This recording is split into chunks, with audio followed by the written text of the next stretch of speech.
Role-playing games, they're all about choice, so it seems just about right that us gamers are gonna have an absolute ton of awesome looking RPGs to choose from this year. Here's just a few of the titles that are gonna make sure that 2025 is absolutely massive for RPGs. Oh, and make sure to let me know what one you're most excited for.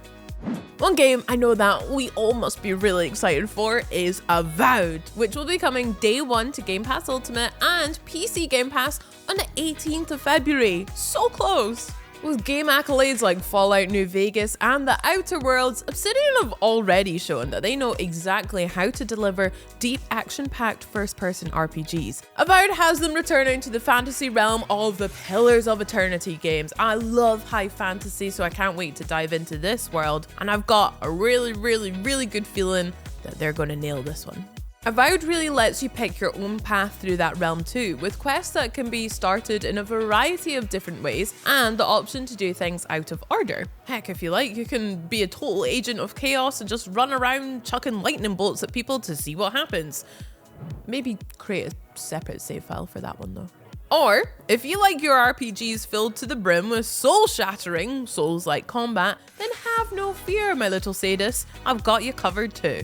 A day one addition to Game Pass Ultimate and PC Game Pass, Wu Chang Fallen Feathers takes place in a dark fantasy version of Ming Dynasty China. Naturally, that means it's absolutely rammed with horrifying monsters, all of whom would very much like you not to be alive anymore. So get ready for brutal, bloody fights that mix up magic, melee moves, and quite a lot of screaming, probably. On the other hand, if nuclear disaster with the side of tea and crumpets sounds like your thing, you should check out Atomfall. Set to arrive on March 27, this first-person adventure takes place in an alternate version of 60s Northern England, where a nuclear disaster has led to the creation of a vast quarantine zone where each day is a battle for survival as cults, militias, and mutants all scrap over very limited resources. Also, you might spot the Xbox On team. We had our faces scanned in at Rebellion Studio, so keep an eye out when you're armed with a cricket bat. Please don't hurt me. Now, if you're a fan of classically styled JRPGs, then 2025 might just be the best year of your entire life. I appreciate that's a big statement, but I'm standing by it. We've got not one, not two, but 3 amazing remaster collections, all of which contain a pair of classic titles. There's the Suikoden 1 and 2 HD remaster on March 6, as well as the Lunar Remastered Collection and the HD 2D remaster of the utterly iconic Dragon Quest 1 and 2. Now that's a proper bit of JRPG history right there. And if you prefer your JRPGs a little more anime styled and action packed, Tales of Grace F Remastered is also on the way on January 17th. All of these games have been rebuilt with lush new visuals, audio, and all sorts of quality of life improvements. So whether you're looking to replay an old favorite in style or to check out a classic for the very first time, 2025 is going to be your year. Okay, let's move on to a new game that takes its cues from those sorts of old school JRPGs, Sea of Stars. But Bex, I've already played Sea of Stars. I've already mastered its rhythm-based combat. I've already fallen in love with Garl's gentle charms. Curse you, Garl. That's all very valid, but you'll definitely want to revisit the game in spring when its new expansion, Throes of the Watchmaker, adds a whole new chapter to the story. In fact, you might want to revisit it right now since a massive free update just gave it a major upgrade, adding more depth to the combat system and letting you play through the whole thing in local co-op. Fortunately, Sea of Stars is available now to all Game Pass members. And if you're after more retro role-playing, Chained Echoes is another traditional turn-based adventure with a big expansion on the way in the second quarter of 2025. Not only will Ashes of Elrond add a new playable character and new areas to explore, but it also adds fishing! Yay! Everyone's favorite pastime in RPGs. Are there any other RPGs you'd love to see get a new expansion in 2025? Hit the comments with your wishlist. Now, turn-based games are great, love them, but it can be a bit frustrating to just watch your character stand there and let someone hit them in the face with the giant hammer made of darkness simply because it wasn't their turn. Fortunately, Clair Obscur Expedition 33 has solved that problem. Coming day one to Game Pass Ultimate and PC Game Pass, this innovative RPG looks so much fun as far as combat's involved. It involves turn-based as well as real-time action and includes a Sekiro-inspired parry system. I cannot wait to get my hands more on that. Next up, let's talk about the massive RPGs which have sequels on the way in 2025, because there's quite a few actually. Citizen Sleeper is another great game that's available now on all Game Pass tiers, and it's got a sequel coming day one to Game Pass Ultimate and PC Game Pass on January 31st. I should have called it Citizen Honk. Honk. Like the first game, Citizen Sleeper 2 Starward Vector, its actual name, not the one I recommended, but okay, will put you in the chilly metal shoes of an android who's been hunted by corporations and criminals and criminal corporations. To make matters worse, neither your memory nor your body are in full working order, so haha, no change for me then. With its tabletop-inspired gameplay, Starward Vector promises another open-ended adventure filled with impossible choices, shocking twists, and unforgettable characters. At least, I think they were unforgettable. A good RPG drops you into a world where your actions and choices feel like they actually matter. And that's exactly what Kingdom Come Deliverance 2 promises to do when it arrives on February 4th. The world in question is a medieval affair, so you'll want to make sure those decisions are decisioned carefully, otherwise you might catch a flail to the face. Although the game's visceral first-person combat does make solving everything with violence quite a tempting option.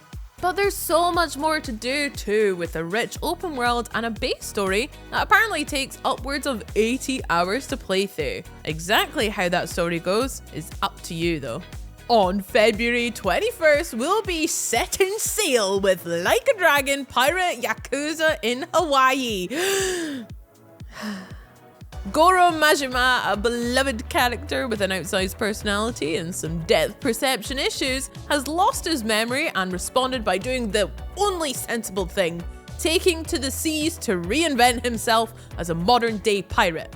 We're going back to real-time brawler-style combat for this Like a Dragon game, although there's still plenty of RPG stuff tucked away in its cargo hold, like the ability to upgrade your ship. Although the game does feature full-fledged naval battles, so just try not to get too upset when somebody comes along and blasts your ship with a cannon, okay? It's hunting season come February 28th, monster hunting season that is. Monster Hunter Wilds adds a bunch of cool new improvements to the series' beloved dinosaur bashing formulas, like a focus mode that allows you to manually aim your attacks to really deal some damage. Then there's the new mid-hunt weapon swapping mechanic, which pairs nicely with the fact that a lot of offensive skills are now tied to your weapons rather than your armor.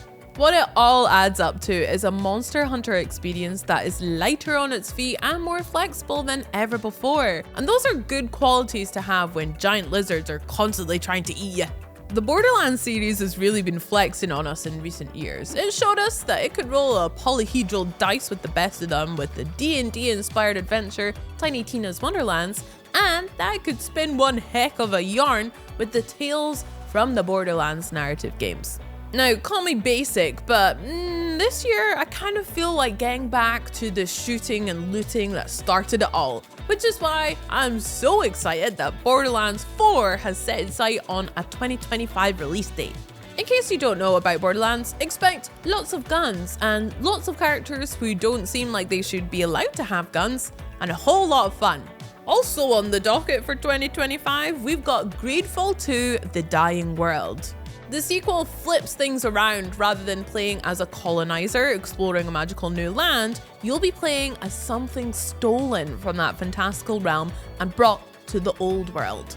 How you choose to navigate your unwanted new home is up to you. You can try to sneak around unseen, talk your way out of the problems you encounter, or just charge in head on. And whenever a bit of the old fisticuffs does break out, you'll get to enjoy a real-time combat system that allows you to freeze the action whenever you like, to queue up a few moves for your party to unleash a deadly, coordinated attack. Sounds sick. Modern day Seattle, home of Starbucks, the Space Needle, and an awful lot of vampires. In Vampire: The Masquerade Bloodlines 2, those vamps are on the brink of an all-out war, and it's up to you, as an esteemed elder vampire, to take advantage of that situation however you see fit. Meet the local power players, figure out who you want to side with, and decide the fate of not just your own clan, but of the entire city. Not content with delivering one of the most anticipated RPGs of the year with Avowed, Obsidian also plan to release The Outer Worlds 2 in 2025. They really are too kind. You treat us well. We don't know a ton about the sequel to the satirical spacefaring adventure just yet, which saw players blasting their way through an intergalactic world ruled by brutal corporations. But we do know that it features an all-new star system, and that will be about twice the size of the first game. And the second game also looks even more stacked with deliciously deadly weapons than the first one, including this buzzsaw on a stick gizmo, and a gun that seems to shoot some sort of space slug. Nice. And that's not to mention one of the biggest and most anticipated RPGs probably ever is coming this year too, in the form of Fable. Not technically a sequel this, but you know, we ball and we move. From the looks of what we've seen so far, this has got all of the ingredients of a classic Fable outing, from British actors to sword combat and an enchanting magical world. And of course, Fable will be coming day one on Game Pass Ultimate for PC and console, and when we know more about it, we'll be letting you know too, so sub your little heart out for more. And it goes without saying, we'll be keeping you up to date on all of these awesome RPGs and loads more great games too. So be sure to subscribe and ring that bell. Bye!